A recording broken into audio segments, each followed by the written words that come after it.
السلام علیکم دوستو، آج میں ایک غزل آپ سے شیئر کرنا چاہتا ہوں۔ یہ غزل بہت ہی خوبصورت غزل ہے اور یہ مولانا حسرت موہانی اردو ادب میں جن کا بہت بڑا کردار ہے اور ان کی غزلیں بھی اکثر لوگ سنتے ہیں۔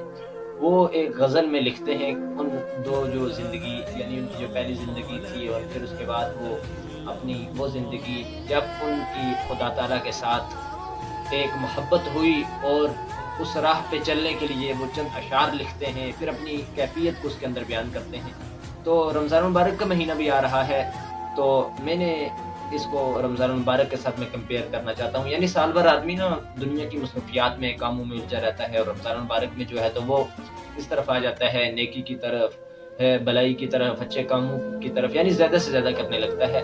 تو بہرحال شاعر لکھتا ہے کہ مصیبت بھی راحت فضا ہو گئی ہے، تیری آرزوں رہنما ہو گئی ہے۔ یہ وہ راستہ ہے دیار وفا کا، یہ وہ راستہ ہے دیار وفا کا، جہاں باد سر صبا ہو گئی ہے۔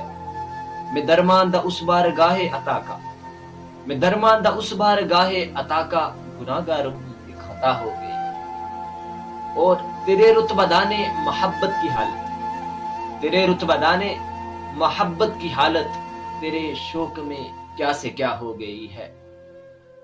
پہنچ جائیں گے اب انتہا کو بھی حسرت، پہنچ جائیں گے اب انتہا کو بھی حسرت، جب اس راہ